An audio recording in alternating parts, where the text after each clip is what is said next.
கருப்புன்னு ஒரு படத்தில் நான் நடித்தேன். 4 பேர் நல்லவனுக்கு 4 பேர் எங்களுக்கு பயம் கிடையாதுன்னு பாடல். நான் வில்லனுங்க ஆடுறது. பாலாஜி என்னை சொல்லி புக் பண்ணலையே சார், நாங்கள் கடைசியில் தான் வாரோம், நீங்கள் ஆடுறீங்கன்னு சொல்லி இதே பிரசாத் இதில் பயங்கரமாக ஆட வச்சாங்க. எல்லாம் பில்டப்பில் வாழ்ந்துட்டு இருக்காங்க இன்னைக்கு ஹீரோ. எல்லாம் பில்டப். பாலாஜி எனக்கு என்ன 1500 ஷாட்டு பில்டப் கொடுக்குறீங்க ஹீரோவுக்கு. எனக்கு வந்து டம்மியாக நிற்க வச்சுருக்கான். இந்த என்னை மறைச்சிட்டு நீ பெரிய ஆளனா, நான் தான் உண்மையான கருப்பு, நான் தான் கருப்பு, கருப்பேன் வருவா, மக்கள் சொல்லுவாங்க. தைரியம் இருந்தால் அந்த ஷாட்டை போடுங்க. பர்டிகுலர் நான் நடித்ததை, நான் ஆடினதை, அது 2 நிமிஷம் ஷாட்டாக இருக்கலாம், 4 நிமிஷமாக இருக்கலாம். சூர்யா சார் இது விக்ரமத்தில் 5 நிமிஷம் தானே வந்தார். அந்த ப்ரெசன்ஸ் தானே, ஆடியன்ஸ் எல்லாத்துக்கும் இருக்காங்கல்ல. பசங்க பாவம், அவனுக்கு பதில் சொல்ல முடியல. கூட்டு போயிருந்தேன் ஷூட்டிங்கு. அப்பா என்னப்பா நீ அப்படி ரிங்கில் அந்த இடத்துல ஆடின, பாட்டெல்லாம் ஷாட் உடைச்ச, எல்லாம் செய்ய சொன்னாங்க, ஏன் போடலை? நான் உங்களுக்கு என்ன பதில் சொல்கிறது? இது என்ன இந்த மாதிரி ஒரு அயோக்கியத்தனம்? முதல்ல ஹீரோவா இருங்க, நல்லா சம்பாதிங்க, என்னமோ வேணாலும் பண்ணுங்க. உடனே விச்சுவல் இது வச்சுருக்காங்க, அந்த ஐடி விங் வச்சுக்கிறானுங்க. இவனுங்களுக்கு வேலை கொடுக்குறானுங்களோ இல்லையோ, கீழே போய் எழுவானுங்க, நீ உன் பையன் கஞ்சா அட பைத்தியக்காரன் நாதாரிங்களா, என்னமோ காலேஜ் பையன் கொடுத்துருக்கான்னு சாப்பிட்ருக்கான், இன்னமும் சொல்லிட்டு இருக்காயா. நான் என்ன நல்ல வேலை செஞ்சாலும் கீழே போய் உன் பையன் கஞ்சா அடிப்பான் தெரியாதா? இப்படி ஒரு அறிப்படுத்த சனியனுங்க நாட்டில் சுற்றிட்டு இருக்கு. நம்ம மீடியா எல்லாத்துக்கும் நான் சொல்லிக்கிறேன், இது என்னுடைய உத்தரவு, என்னுடைய கட்டளை, என் சாசனம்.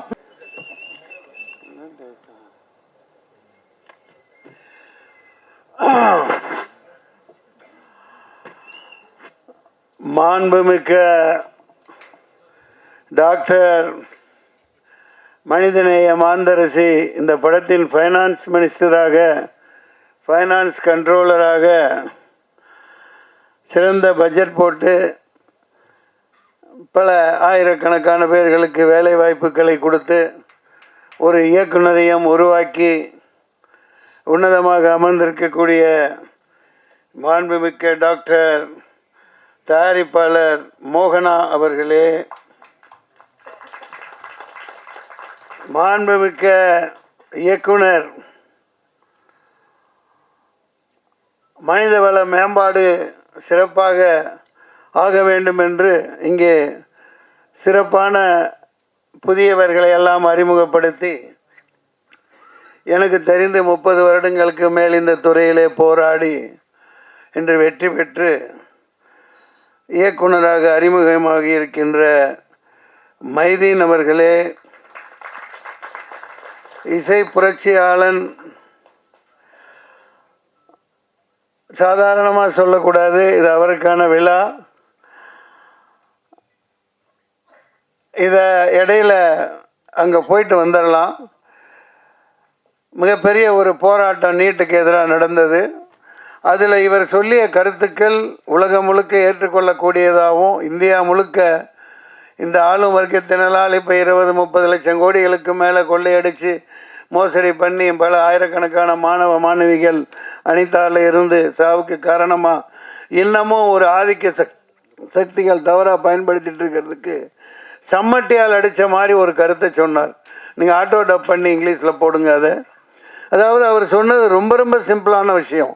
அவர் ஒரு உண்மையிலேயே நான் இசை புரட்சியாளர்னு சாதாரணமாக சொல்லலை. கண்கள் இரண்டால் பசங்க, இப்படி பல வெற்றி பாடல்கள் கொடுத்துருக்கார். தைப்பொங்கல் அந்த பாடல்லையும் ஆடிக்கவும் செஞ்சீங்க இல்லையா? அற்புதமான ஒரு உருவக வளர்ந்துக்கிட்டு வரையில் 2 வரி தான் அவர் சொன்னது. ஏன்னா நீங்கள் இப்படி போட்டு கோச்சிங் அது இதுன்னு போட்டு சாவடித்து இப்படி புளியறீங்களே, 11ஆம் வகுப்பு 12ஆம் வகுப்பில் அந்த சிலபஸை வச்சு தொலைங்கடா நாதாரிங்களா. அது நான் சொல்கிறேன், திட்டி சொல்கிறேன். எவ்வளோ எளிமையான கருத்து பாருங்கள். எதுக்கு அந்த சிலபஸை அந்த கோச்சிங்னு போட்டு கோடிக்கணக்காக கொள்ளையடிக்கிறாங்களே, நீ என்ன வெங்காயம் என்னமோ இளவ வை, அந்த படிப்பை 11ஆவது 12ஆவதுல வச்சு தொலைங்க அப்படின்னு பயங்கரமான ஒரு உண்மையை சொல்லியிருக்கார். அவர் பல அரசியல்வாதிகளுக்கு முன்னோடியாக நெத்தி போட்டில் அடித்த மாதிரி ஒரு இதை பண்ணியிருக்கார். அதற்காக red salute mister James Vasanthan. மேலும் ஒளி ஓவியர், இந்த படத்தின் ஒளிப்பதிவாளர் மாண்புமிக்க டாக்டர் தில்ராஜு அவர்களே. நான் என்னடா மாண்புமிக்க டாக்டர்னு சொல்கிறான்னு சில பேர் யாராவது தப்பு கணக்கு போடுவாங்க. நீங்கள் ஏன் அந்த மாதிரி உட்காந்துருக்கீங்க? டைரக்டர் தைரியமாக இருங்க. 40-30 வருஷத்துக்கு முன்னாடியே 93ன்னு நினைக்கிறேன், என்னோட முதல் படம் வெளியிட்டப்ப டாக்டர்னு பட்டம் கொடுத்தாங்க அம்மாவுக்கு. நான் அப்போ சும்மா இருக்க மாட்டேன், ஏதாவது ஒன்று பண்ணிக்கிட்டு இருப்பேன். எனக்கு தெரியும். அது என்னோட படத்தில் 60 நடிகர்களுக்கு மேலே போட்டு நானும் படம் எடுத்தேன். ராஜாதி ராஜ ராஜகுலோத்துங்க ராஜ மார்த்தாண்ட ராஜகம்பீர காத்தவராய கிருஷ்ண காமராஜன். நான் என்ன பண்ணேனே, மாண்புமிக்க டாக்டர் நாகேஷ் அவர்கள், மாண்புமிக்க டாக்டர் மனோரமா அவர்கள், மாண்புமிக்க டாக்டர் குள்ளமணி அவர்கள், இன்றைக்கும் போய் பாருங்கள் இருக்கும், முழுக்க 60 நடிகர்களை போட்டு விளம்பரம் படுத்தினேன். தினத்தந்தியில் போட மாட்டேன்ட்டாங்க. அப்போ சில்க் ஸ்மிதா அம்மையார் எனக்கு ஒரு பரிசாக கொடுத்துருந்தாங்க, ஒரு கார் கண்டஸாக எடுத்துகிட்டு கிளம்புடான்னு எல்லாத்தையும் கூட்டிகிட்டு போயிட்டேன். நேராக போய் ஏன் எதனால்? இல்லைங்க, அது ஒரு மாண்புமிக்கங்கிறது மந்திரிகளுக்கு தான் போடுவோம். அப்படி எந்த புத்தகத்தில் இருக்குது? இல்லை, நீங்கள் டாக்டர்னு போட்டிருக்கீங்க. நாங்கள் சினிமாவில் அவங்க 1000 படம் நடித்தவங்க மனோரமா, அவங்கள நாங்கள் நேசிக்கிறோம், நாங்கள் பட்டம் கொடுக்குறோம், உங்களுக்கு என்ன? இப்போ போட்டு ஆகணும் போகணும்னு சொல்லிட்டு வந்துட்டேன். அவங்க போட்டாங்க. ஏன்னா தினத்தந்தி ஆதித்தனாரோட அற்புதமான நம்ம தமிழ் உணர்வாளர். அதுபோன்று நம்மளை கௌரவிக்க வேண்டியது நம்ம கடமையாக இருக்குது. நம்ம துறையை நம்ம கேவலமாகவும் இதாகவும் பேசுகிறதுனால தான் மிகப்பெரிய அழிவுக்கு உள்ளாகிட்டு இருக்கோம்.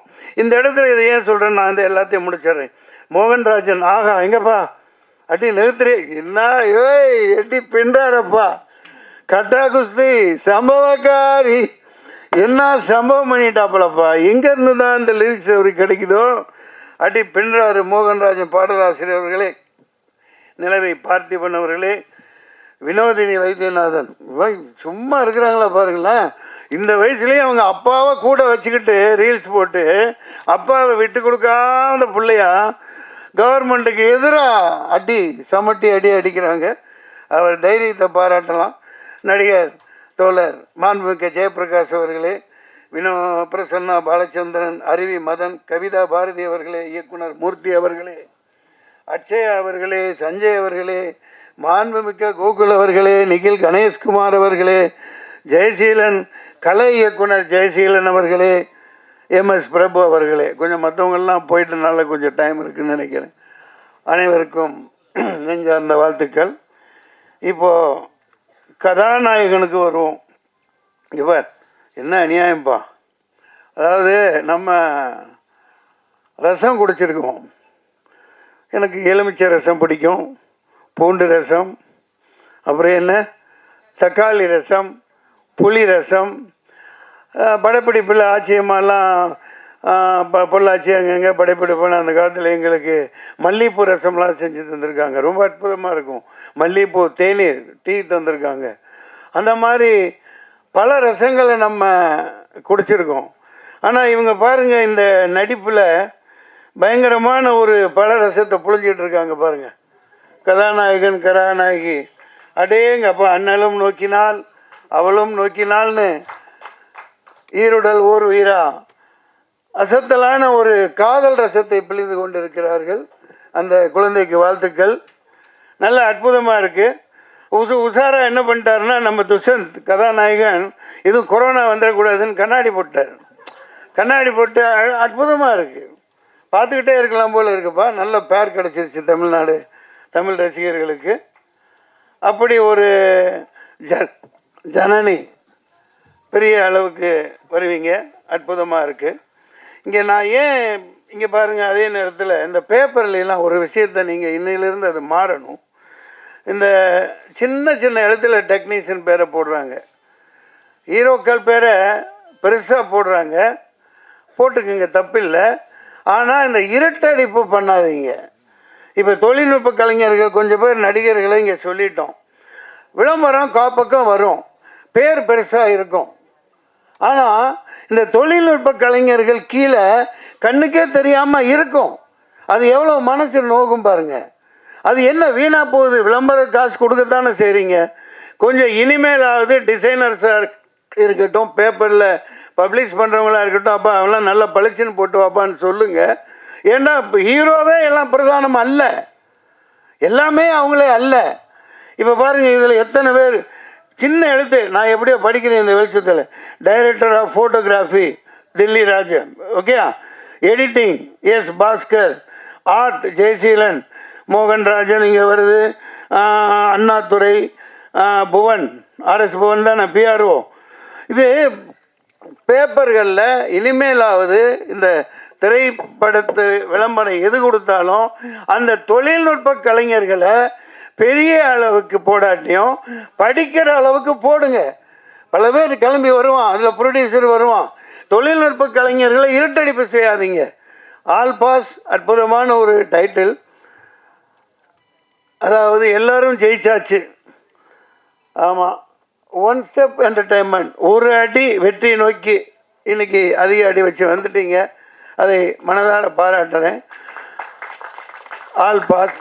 நான் அது ஃப்ளாஷ்பேக்கு போனால் எல்லாம் ஆங்கிலத்திலேயே பேர் இருக்குது. இப்போ டிசி இருக்குது, இது இருக்குது. அப்போ அந்த காலத்தில் அதிகமாக இருந்தனால 93 தான் நான் போய் தூய தமிழில் தமிழ் படங்களுக்கு பேர் வைக்கணும் அப்படின்னு பெருஞ்சித்தனார் வந்தாங்க. ஊமை கவிஞர் சுரதா வந்திருந்தார், என்ன வாழ்த்தினார். அவங்க அந்த வள்ளுவர் கோட்டத்தில் அப்போலாம் ஆகுனா போராட்டத்தில் உட்காருவேன். அந்த வாரத்திலேயே டாக்டர் கலைஞர் அவர்கள் தூய தமிழில் வைக்கப்படுகிற பெயர்களுக்கு படங்களுக்கு இவ்வளவு மானியம் அப்படின்னு 5 லட்சம் 7 லட்சம் அனௌன்ஸ் பண்ணாங்க. அது எந்த அளவுக்கு மறுபடியும் அதை நம்ம இப்போ கொண்டு போக முடியும்னு தெரியாது. அந்த விட்டுட்டு நான் ஏன் இந்த அளவுக்கு நான் இப்போ சமீபமாக ஒன்று பாதிக்கப்பட்டேன். எனக்கு மனசு வேதனையாக இருக்குது. அதை இங்கே ஆல் பாஸில் ஏன் சொல்லணுன்னா, இது கலைத்துறை சம்பந்தமானது, நடிகள் சம்பந்தமானது. கருப்புன்னு ஒரு படத்தில் நான் நடித்தேன். 4 பேர் நல்லவுக்கு 4 பேர் எங்களுக்கு பயம் கிடையாதுன்னு பாடல். நான் வில்லனுங்க ஆடுறது. பாலாஜி என்னை சொல்லி புக் பண்ணலையே சார், நாங்கள் கடைசியில் தான் வாரோம், நீங்கள் ஆடுறீங்கன்னு சொல்லி இதே பிரசாத் இதில் பயங்கரமாக ஆட வச்சாங்க. நான் ரிங்கில் நின்று என் பசங்களை கூப்பிட்டு வந்திருந்தேன். அவன் பார்த்து ஏப்பா அந்த பாட்டை எடுத்துட்டாங்க, இப்போ அது நம்ம என்னப்பா பண்ண முடியும், அதை தூக்கிட்டாங்க. சரி பரவாயில்ல, யூடியூப்லேயாவது வரும், யூடியூப்பில் வரும்னாங்க. அந்த நான் சிறப்பாக ஆடி இருந்தேன், கஷ்டப்பட்டு ஆடி இருந்த அந்த ஷாட்டெல்லாம் காணோம். இது ஏன் இப்படி இருட்டடிப்பு பண்ணுறீங்கன்னு தெரியல. நீங்கள் இங்கேயோ டாப்பில் இருக்கீங்க. மார்க்கண்டேயன் குமாரர்கள் ஒன்று கைதி போச்சு, ஓகே சரி, நீங்கள் சம்பாதிங்க, கோடிக்கணக்காக சொத்து வாங்கி போடுங்க, அகரம் நல்ல பேர் எடுங்க. ஒரு நடிகனோட நடிப்பை, ஒரு போர்ஷனை, ஒரு பங்களிப்பை அடுத்தவன் ஜோத்திலேயே மண்ண போடுறீங்க. நான் பகிரங்கமாக குற்றம் சாட்டுறேன். உங்களுக்கு ஆண்மை இருந்தால், உண்மையிலே தைரியம் இருந்தால் அதை போடுங்க. RSSR பிரபு அவரு கேட்குறேன், நான் என்ன ப்ரொடக்ஷன் நம்பர் 73 குரூப் டான்ஸராக இருக்கலையே, 86லேயே நான் கவுன்சிலையும் மிஸ்டர் தனஞ்சயன் இவங்கெல்லாம் அரைக்கால்டாயிரம் போட்டுட்டு இருக்கலையே நான் ப்ரொடியூசர் ஆனவன். 86லேயே நான் ராஜ்கரண்டி ஃபிலிம் 73 நம்பர். இப்போ எனக்கு வயசாக இருக்கலாம், நான் நாளைக்கு நிச்சயமாக உத்வேகமாக இருக்கேன். நான் படம் எடுத்து படத்தில் தான் போட்டுக்கிட்டு இருக்கேன். நான் 100 படம் எடுப்பேன், வருஷத்துக்கு 4 படம் எடுக்கத்தான் போகிறேன். நீங்கள் நல்ல கதைகளோடு வாங்க, ஒரு கட்டா குஸ்தி மாதிரி, ஒரு பரிமளா இந்த மாதிரி ஏகப்பட்ட கதைகளோடு வாங்க, நான் ஆயத்தமாக இருக்கேன். ஆனால் SR பிரபு அன்னைக்கு சொன்னது நாங்கள் அப்படியே விற்றுட்டோம், ஆடியோ கம்பெனிக்கு விற்றுட்டோம், இனி நான் என்ன பண்ண முடியும்? இது என்ன ஒரு பொறுப்பு இல்லாத. நான் 350 படங்கள் நான் நடிச்சிட்டேங்க. எத்தனை நடிகர்கள் ஆதங்கத்தில் இருக்காங்க. அதாவது இந்த இருட்டடிப்பு பண்ணி எல்லாம் பில்டப்ல வாழ்ந்துட்டு இருக்காங்க இன்னைக்கு ஹீரோ. எல்லாம் பில்டப். ஒரு டான்ஸ் மாஸ்டர், ஒரு ஃபைட் மாஸ்டர், ஒரு டெக்னீஷியன், ஒரு பாடலாசிரியர், ஒரு இயக்குனர், இப்படி 100கணக்கான பேர் என்ன உழைப்புல தான் இன்னைக்கு பில்டப்ல வாழ்ந்துட்டு இருக்கீங்க. RJ பாலாஜி அன்னைக்கு என்ன 1500 ஷாட்டு பில்டப் கொடுக்குறீங்க ஹீரோவுக்கு. எனக்கு டம்மியா நிற்க வச்சிருக்கான் ஒரு இயக்குனர். 2-3 பேர்கிட்ட நான் சொல்லல, சார் இனிமேல் நீங்கள் சைன் பண்ணல, முக்கியமான சீன் எது நடிக்கிறீங்களோ அதை எடுக்கிறீங்கன்னா என்னை கேட்காம நீங்கள் எடுக்கக்கூடாதுன்னு அக்ரிமெண்ட்டில் போடுங்கன்னு சொன்னார். இதெல்லாம் எந்த அளவுக்கு சாத்தியம்? நான் நடித்து எத்தனையோ கேப்டன் பாய் 25,000 அடி தூக்கி போட்டிருக்காங்க. ஆனால் அவரோட கால் தூசுக்கு ஈடாக மாட்டாங்க. அதனால தான் படங்கள் நிற்கிது. மலையாள படங்கள் ஏன் நிற்கிது?